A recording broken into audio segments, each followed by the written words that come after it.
கடலூர் மாவட்டம் மேல்பட்டாம்பாக்கம் என்கின்ற பகுதியில் அரசு பள்ளி மாணவி கழிவறையில் தூக்கிட்டு தற்கொலை செய்து கொண்டதாக கூறப்படுகிறது. இது தற்கொலை அல்ல, கொலை என்று அவரது தாயார் குற்றம் சாட்டியிருந்த நிலையில் பலத்த போலீஸ் பாதுகாப்பு போடப்பட்டிருக்கிறது. விவரங்களுக்காக செய்தியாளர் யோகேஸ்வரன் இணைப்பில். யோகேஸ்வரன், இப்போ இந்த போலீசார் குவிப்பு சட்ட நடவடிக்கைகள்லாம் எடுக்கப்பட்டிருப்பதாக சொல்லப்படுது.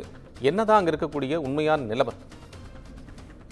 வணக்கம் கோபால். கடலூர் மாவட்டம் மேல்பட்டாம்பாக்கத்தில் அரசு உதவி பெறும் பள்ளி இயங்கி வருகிறது. இந்த பள்ளியில் 991 மாணவிகள் படித்து வருகின்றனர். இந்த பள்ளியில் 9ஆம் வகுப்பு படிக்கக்கூடிய கோவஸ்ரீ என்ற மாணவி நேற்று பள்ளி விடுதியில் தூக்கிட்டு தற்கொலை செய்து கொண்ட சம்பவம் அந்த பகுதியில் பெரும் பரபரப்பை ஏற்படுத்தியுள்ளது. தன் மகள் உயிரிழப்பில் சந்தேகம் இருப்பதாக கூறி கோவஸ்ரீயின் தாயார் குற்றம் சாட்டியுள்ளார்.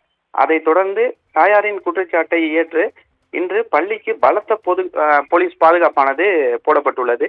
991 மாணவிகள் படிக்கக்கூடிய இந்த பள்ளிக்கு தற்பொழுது 100க்கும் மேற்பட்ட போலீசார் அங்கு பாதுகாப்பு பணியில் ஈடுபட்டு வருகின்றனர். மேலும் சம்பவ இடத்தில் மாவட்ட காவல் கண்காணிப்பாளர் ஜெயக்குமார் நேரில் சென்று தற்பொழுது விசாரணை நடத்தி வருகிறார். கோபால், விவரங்களுக்கு நன்றி யோகேஸ்வரன்.